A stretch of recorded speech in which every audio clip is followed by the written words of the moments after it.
Yo, what's going on, Planet S.O.N family? It's your main man, JD. Thank you for tuning in. This is Drinks with JD.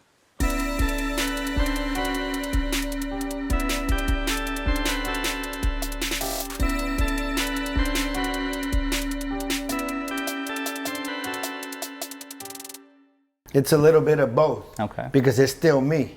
Oh. It's just the best version of me. Yes.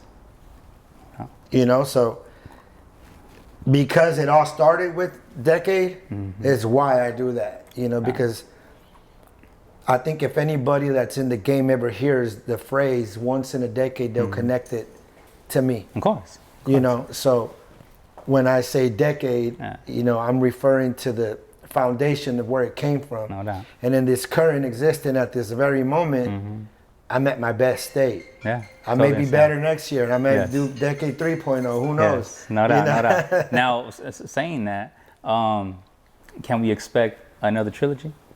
I don't know. Okay. You know, I don't plan stuff. Okay. It just happens. No doubt, no like, doubt. I don't say, like, the only thing that I do plan, like, because I stay in the present moment. Yes. I like plan how I can engage and how I can reach my audience on an intimate basis. Yes. So because like there's things that are chronological, right? Yes. And then there's things that are psychological. Yes. So like the chronological stuff is like timing. So like I'll be like, okay, so on March this date, I'm gonna do this. But on the psychological standpoint, like I just stay free. No doubt. I don't say like next year I'm gonna do this. I just, if I feel like it, I go do it. Yeah, that's what I'm talking about. That's it, you know. Okay. So I noticed that you had Adi, Mr. Shadow, and Finish on the record. How important to you was it to have them on the record? Well, that's you know, Adi's somebody that I've been trying to develop for quite some time, and I just think she, you know, stands out on another level. You know. Yes. So it just seemed to fit. You know, Once Upon a Time was recorded like 3.5 years ago. Wow. But it fit. Yes. This. Remember how I told you I look at it like one? Yes. So it fit there. No doubt. You know, so when it's sealed and it's done and it's out, like that's where it was supposed to be. Yes. And you know, Shadows, we're like peanut butter and jelly. Of course, you know? We're like Red Man and Method Man, you know. And Finish is my boy too, you know, and I wanted to give him some light. Finish is really, really underrated. You know, we haven't had an opportunity to put his stuff out yet. But when it does come out, like people are gonna be able to see how dope he is. I was trying to get Diggy on there, but you know, Diggy didn't get on. His creative juices were at a block at that time. No doubt. But fortunately, you shouted him out, so that's a good. Yeah, Diggy's my brother. Yeah, Diggy's my brother for sure. Yeah. So okay, you know what? Let's stay on the artist, right? On the artist topic. So you have Adi and young Diggy. You have helped them from the past, and you're currently still helping them. They've been on plenty of on your albums. But it's nothing new to our kind legend, because you've also in the past have created compilation albums, right? Where you use your star and you shine light on less known artists, right? And well, my question is, can you tell us how important it is, or why it's important to you to help and shine light on less known artists? Well, I mean, I think when we're all in the same ball game, you know, it's okay to be like, hey, let's play ball over here too. And that has been a blessing and a curse, to be honest with you. You know, I think if you've noticed, you know, in the recent years, I've evolved, but I've also limited my affiliation. You know, because those type of things end up hurting you sometimes. Okay. So I'll tell you two sides of it. Okay. The first side of it is that, you know, at first it was like, let's make music, cool. I'm gonna put you on my platform, come to the studio, and we would work. Now, my solo albums do 100 times more than compilation albums, right? Yes. So when you put somebody on the map and then people are asking them for a picture and asking them for an autograph, now they feel that they deserve to be, where's my money, where's my this, where's my that, when I've actually taken losses off compilations with the distributors. Yes. You know, like they ship out 5,000 units at that time, you know, and we're responsible for field liability. So it's been like, hey, your The Streets album did 22,000. Your Keep It Clean one is at 3,000, but we shipped out 5. So I'm like, I brought you to the studio. Yes. I pay for the music. Yes. I pay for the beats. You know, I'm paying co-ops for the distribution. I'm doing this for free. I'm giving you exposure, and I owe you some money. That's right. That's right. How does that make any sense? Yeah. And because there's, you know, it's the music business. So when that stuff started getting in the way, I kind of pushed myself back from that. So what I've done recently is I've told the artist, if you want to get on this compilation, it costs this much. So they cover the co-op from a distributor instead of me. Makes sense. So I don't take any losses. Yes. You still get the exposure, but this time you're going to cover this and I'm not going to take a loss. That's right. You know, so again, you know, the only one that ever stayed loyal to me from day one was Diggy. Young Diggy. No doubt. You know what I mean? It was never about that. So, you know, I'm very, very, very conscious of doing that type of stuff, you know. And again, you know, I won't say any names, but some in the recent, you know, years, somebody reached me and like, you know, remember, you know, I did this song and I'm like, that was like 15 years ago. No doubt. Like, No doubt. what stopped you from having a career? Yes, yes, yes. Like if I'm the one that created that barrier for you, you've had 15 years Yes. to make a career out of yourself. Makes sense. What happened? Yeah. And what, you know, I think what happens is that their real shine came from me, No doubt. and then they were never able to get it on their own. I feel you. You know what I'm saying? No, completely understand. So can you touch about the other side with the awesome young Diggy, how he appreciates everything, well, just I guess being your brother as well. Yeah, me and Diggy became brothers. Yeah. You know, like, you know, Diggy was like driving down the street one day when I was walking with my daughter. Yes, yes. So he made a U-turn and he was just a kid, you know, he had the rag hanging. Yeah. He's like, hey, your little one, right? I'm like, yeah. He's like, you know, I spit. And I'm like, let me see. And he's like, no problem. And then he just started hitting me with bars, you know, and I was like, oh, man, you know. Yeah, So and to this day, right? To this day. Yeah, no, but he started still hitting be me doing with it. bars so young, you Yeah. know. And he was very well spoken. Like, Yeah. he was like a poet, you know.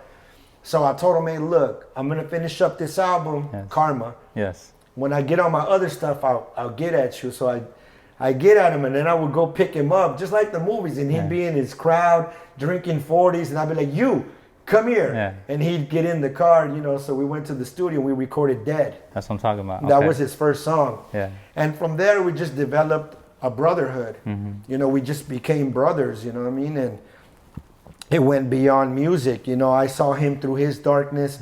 He saw me through my darkness. right. I saw him become a father. He saw him, you know That's what I mean? what I'm talking about, And that's how it all just developed, you know what I mean? But it never was about anything else other than brotherhood. And he's still shouting him out, you know, back in 9-6, me and And it's Diggy the in the truth. bucket. Yeah. It's the absolute truth. right, You know that's what I mean? That's exactly how it went down. And That's I what mean, I'm talking about. till this day, he's one of the greatest. You There know you what I go. mean? Shout out to young Shout Diggy. out to Young Diggy the Right. Great. There you go. All right, so I noticed that you're making a video for every track on the album. Why take that approach? Well, because it's something that we never did before. Okay. You know, so I'm gonna give the project its respect. Yes. You know, if I took the time Yes. to go record these songs in audio, I'm gonna go record visuals for them too. That's right, that's because this project is like my child. Yes. So every time I do a visual, I'm nurturing it. You know, so from here on out, whatever I do is gonna have a visual. Oh yeah. Well, hey, they're pretty awesome. The ones that you released so far, and yeah, that's a awesome approach, and I'm thankful as a fan that you're doing that as well. Thank you. But so speaking about music videos, I noticed that a couple years ago, you made a video for one of your most popular songs, right? And this song is Suicide Homicide, and it was released in 1996, right? Your debut album. Now, like I said, it's one of your most popular songs.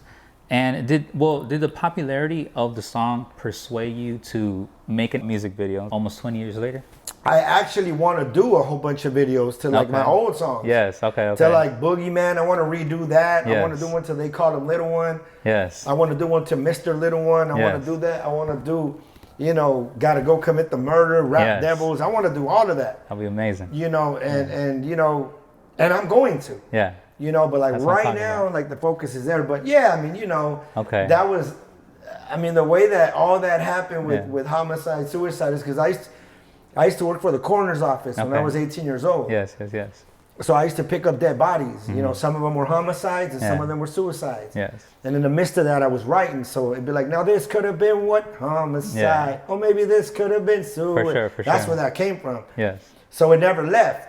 You know what I'm saying? So when I went and did the video for it, I'm like, well, I'm just going to go with the first one. You know what I mean? Because that was the first one. Of course. That's a classic It record, becomes timeless. For sure. You know, it becomes timeless. That's right. That's right. Well, speaking about classic records, since I have you in my presence, I guess, I really want to ask you about my favorite record. Right, that you've made. And it's a song with you and Mr. Shadow. It's called "Excited." Yeah. And you know, I love this. I love this record. I grew up with it. You know, and I wanted to ask you at the moment when you guys created it back in '98. Well, because technically it's a Mr. Shadow song because it's on his debut album. Mm-hmm. But when you guys created it, why didn't it get a video? And also, since we're talking about it, will you guys probably give that fan favorite song? Would you guys give it a visual, maybe? Oh yeah, okay. Yeah. You know, I talk to Shadow about that on a daily basis. You know that we need to get up there and we need to do some visuals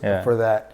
And that song is a crazy story. If you want to hear it, I'll tell you. Please do. So I was watching Saved by the Bell like a week before that, and you know there was an episode where she was doing.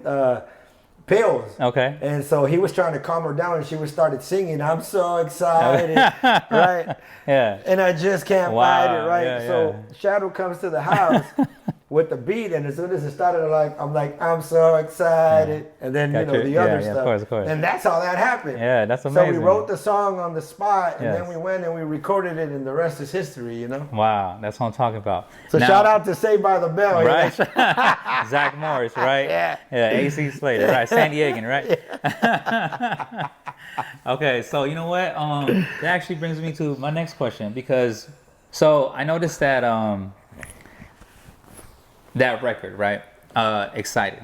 You guys have an Excited Part 2, and it's also on Mr. Shadow's debut album, right? Mm-hmm. And I'm only assuming that when you guys created Excited, you know, Part 1, that you guys knew that it was something special. And the reason why I say that is because there's a Part 2.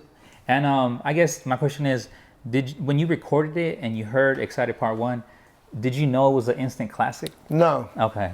None of them. Okay. Till later. Yeah. Like, that's why there's so many of those songs, though. Yes. If you really think about it. Yes. There's so many songs like that. Mm-hmm. And no, we never thought like this is a hit or this. It was effortless. Yes. And it still is. Yeah. One of these days I'm going to invite you to the studio. Oh, that'll be amazing. That'll be amazing. And like, even like Smile Now, You Can Go and Cry Later. Of course. That was on the spot, you know.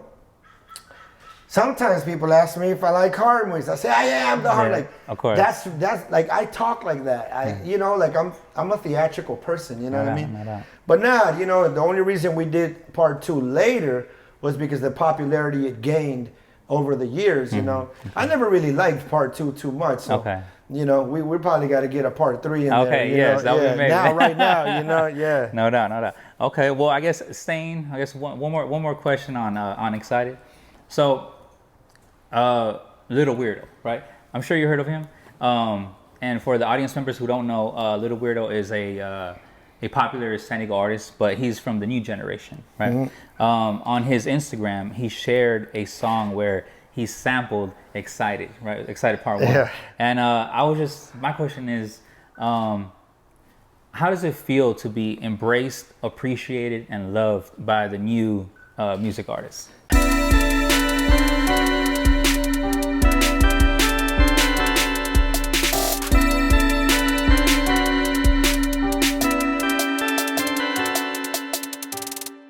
Daddy, go work.